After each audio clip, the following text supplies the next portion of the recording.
Question number 1, 3082.53 में 8 का स्थानीय मान क्या है। तो देखिए 3082.53 में 8 का स्थानीय मान क्या है।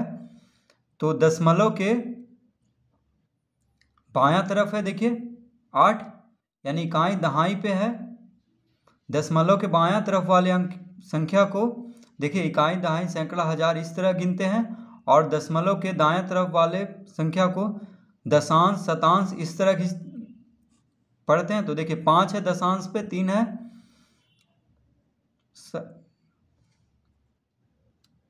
3 है शतांश पे, यानी तो दशमलव के किधर है 8 का स्थानीय मान पूछ रहा है, तो दशमलव के बायां तरफ है यानी इकाई दहाई पे है। तो देखिए इसका आंसर हो जाएगा 80, क्योंकि दहाई पे है तो 8 गुने 10 80 होगा। 2 है इकाई पे, 8 है दहाई पे, 0 है देखिए इकाई दहाई सैकड़ा, और 3 है हजार। तो 8 है दहाई पे यानी 8 गुने 10 80 होगा, या इस तरह भी तो इकाई दहाई यानी 8 गुने 10, इसका विकल्प 4 हो जाएगा आंसर। अब देखिए दूसरा,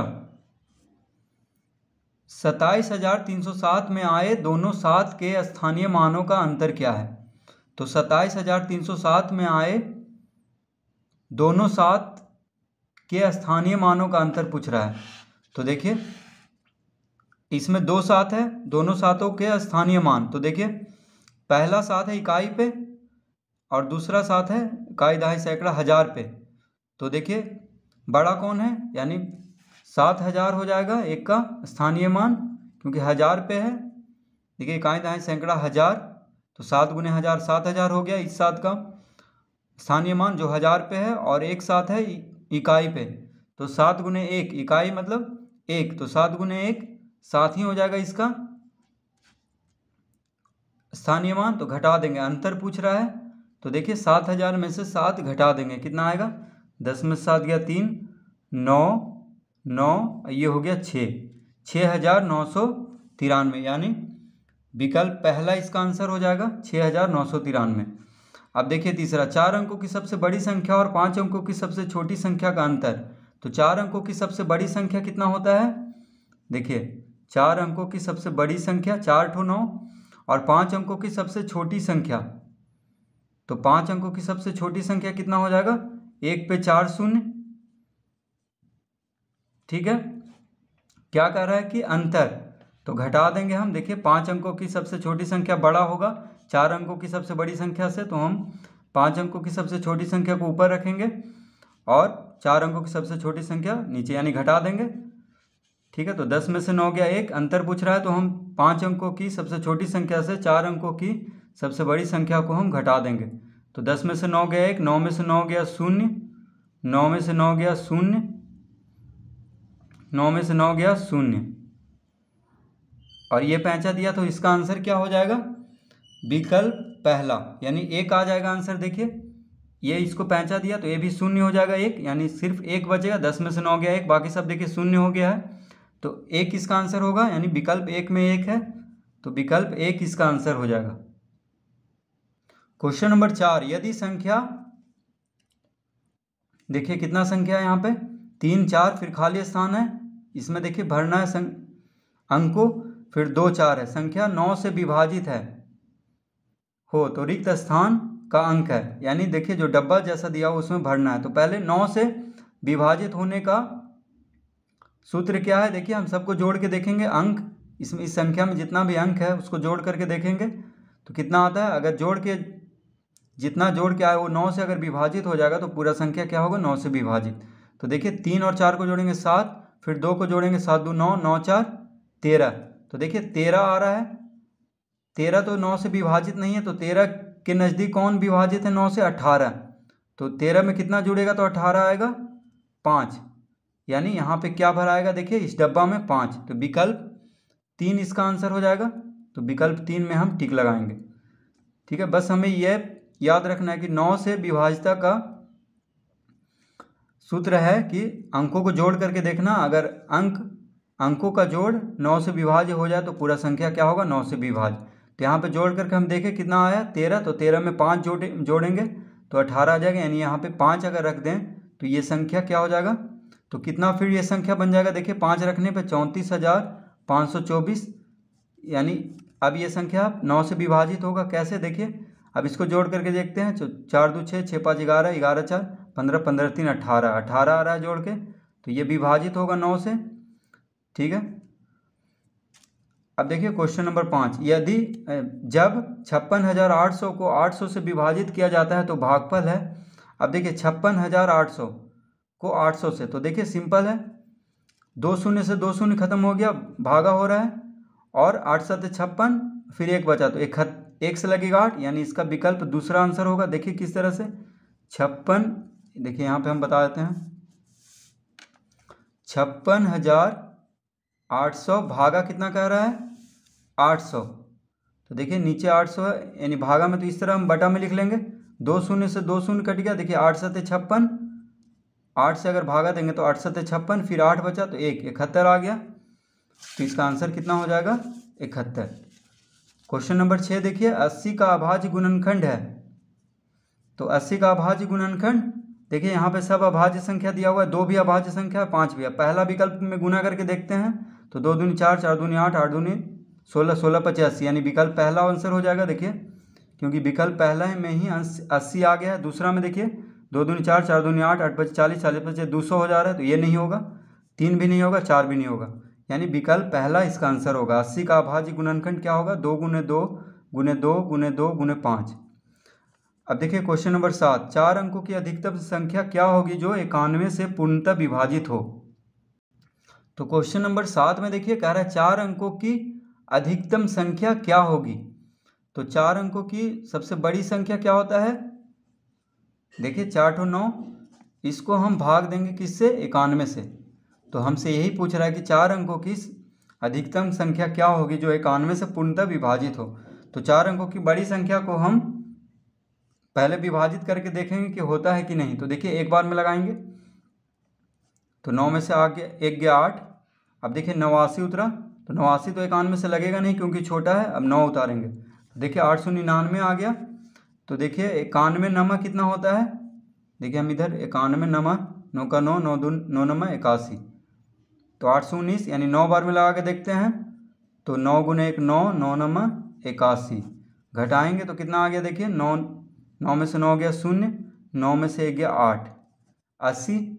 तो देखिए शेष कितना बच रहा है, 80, यानी 4 अंकों की बड़ी संख्या में से, सबसे बड़ी संख्या में से 80 अगर घटा दिया जाए तो जो संख्या आएगा वो 91 से पूर्णतः विभाजित होगा। तो देखिए हम जो यहाँ पे भाज्य है उससे शेष भाज्य से शेषफल को घटा देंगे। ठीक है, तो देखिए 9 में 0 गया 9, 9 में से 8 गया 1, इधर 9 और 9, यानी 9,999।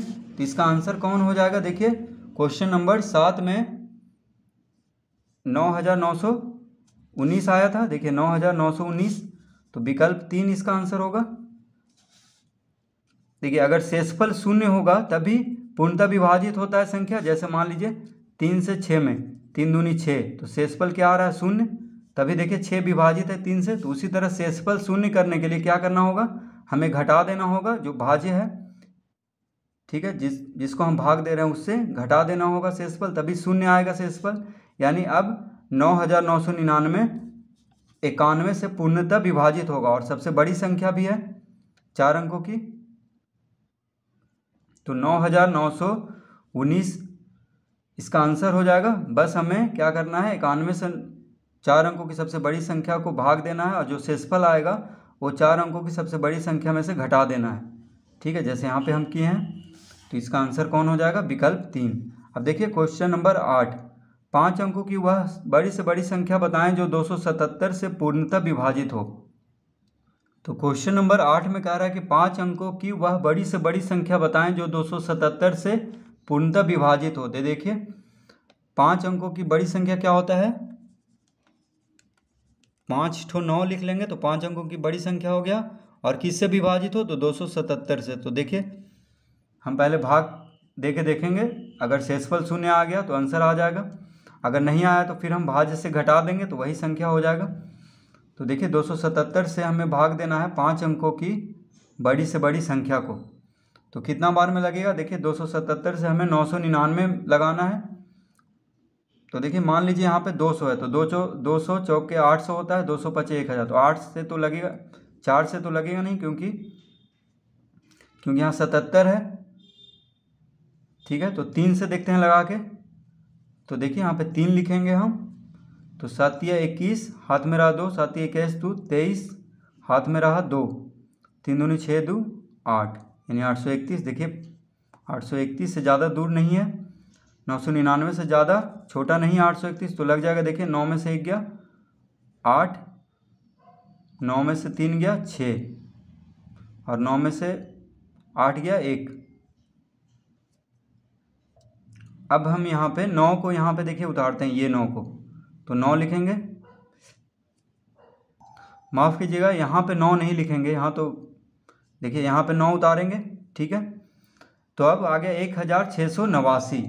अब देखिए 1689 कितना बार में लगेगा, तो 277 है, यहाँ पे मान लीजिए 200 रहता है तो 200 गुने 8 1600 हो जाता, लेकिन 77 भी साथ में है, तो हम देखते हैं 6 से गुना करके, क्योंकि यहाँ पे ज़्यादा 77 है, थोड़ा सा बड़ा है, तो कितना से गुना करके हम देखेंगे 6 से। तो यहाँ पे 6 लिखेंगे। तो देखिए 7 छक 42, हाथ में रहा 4, 7 छक 42 4 46, हाथ में रहा 4, 6 दूनी 12 4 16, तो 1662 आ गया।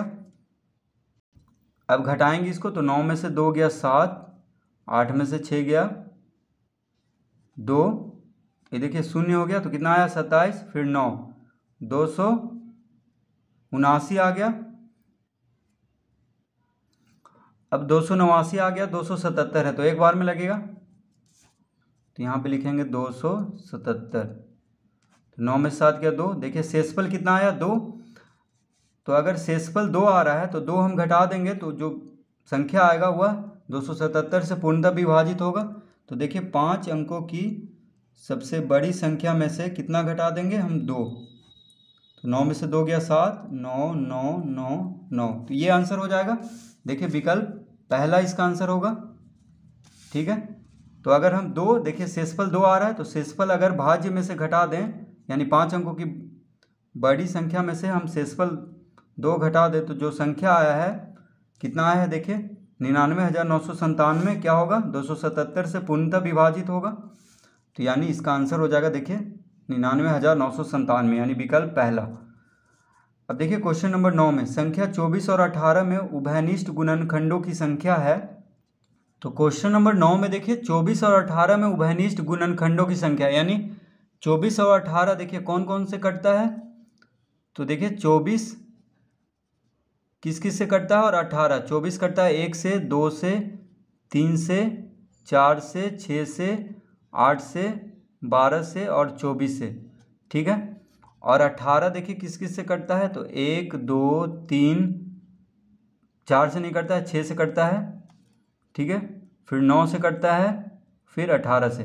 तो देखिए 1 2 3 6, 1 2 3 6 इसमें भी है, और 1 2 3 और यहाँ पे देखिए 6 इसमें भी है, यानी 24 और 18 दोनों का उभयनिष्ठ कौन कौन है 1 2 3 6, यानी 24 देखिए 1 से भी कटता है, 18 भी 1 से कटता है, यानी 1 से दोनों कटता है, 2 से 1 से तो सभी कटता है, 2 से देखिए 2 से 24 भी कटता है और 18 भी, 3 से 24 भी कटता है और 18 भी, 3 या 24 3 छक 18, 2 से 2 12 दूनी 24 9 दूनी 18, 6 से 6 चौक 24 6 तिया 18, यानी कितना है गिनेंगे 1 2 3 4 है। तो कह रहा है 24 और 18 में उभयनिष्ठ गुणनखंडों की संख्या कितना हो जाएगा, इसका आंसर विकल्प 4 है। देखिए 1 2 3 6, ठीक है, ये 4 संख्या से 24 और 18 दोनों का गुणनखंड है ये 1 2 3 6, यानी 4 संख्या से 1 2 3 6 से दोनों संख्या कट जाता है, विभाजित हो जाता है। ठीक है, तो जो उभयनिष्ठ है यानी दोनों में है उसको लिख देना है। तो देखिए 1 2 3 6 दोनों में है, तो बस उसको गिन करके लिख देना है। तो 4 है, तो 4 विकल्प 4 में इसका 4 है, तो विकल्प 4 इसका आंसर हो जाएगा। अब क्वेश्चन नंबर 10 देखिए 1 और 10 के बीच कितनी अभाज्य संख्याएं हैं। तो 1 और 10 के बीच देखिए, तो 1 और 10 के बीच कितनी अभाज्य संख्याएं हैं। तो अभाज्य संख्या मतलब जिसका कि जो सिर्फ अपने आप और 1 से विभाजित होता हो। तो जैसे 2 है, ठीक है, 1 देखिए 1 अभाज्य संख्या नहीं है, क्योंकि कम से कम 2 गुणनखंड होना चाहिए उसका, ठीक है। तो कौन कौन होगा, 2 अभाज्य संख्या है, 3 भी अभाज्य संख्या है। देखिए 1 और 10 के बीच में हम सिर्फ लिख रहे हैं, 4 नहीं है क्योंकि 4 2 से विभाजित हो जाता है। तो 5 है, 5 देखिए सिर्फ अपने आप और 1 से होता है विभाजित, तो ये अभाज्य संख्या हुआ। 3 भी, 7 भी देखिए 6 नहीं होगा क्योंकि 6 2 से और 3 से दोनों से विभाजित होता है, तो भाज्य संख्या हुआ। तो 7 लिखेंगे, 7 सिर्फ अपने आप और 1 से होता है। 8 9, 8 भी देखिए दूसरे से कट जाता है, 2 4 से भी, 9 भी 3 से कट जाता है, 10। तो कितना संख्या हुआ देखिए, 1 2 3 5 7। तो कह रहा है 1 और 10 के बीच कितनी अभाज्य संख्या है। तो देखिए कितना, 1 2 3 4, 4 है। तो विकल्प 3 में इसका टिक लगाएंगे हम, यानी इसका आंसर हो जाएगा 4, कि 1 और 10 के बीच 4 अभाज्य संख्याएं हैं। कौन कौन है, 2 3 5 7। तो बस हमें गिन करके बताना था कि कौन कितना है। तो इसका आंसर हो जाएगा विकल्प 3, यानी 1 और 10 के बीच 4 अभाज्य संख्याएं हैं।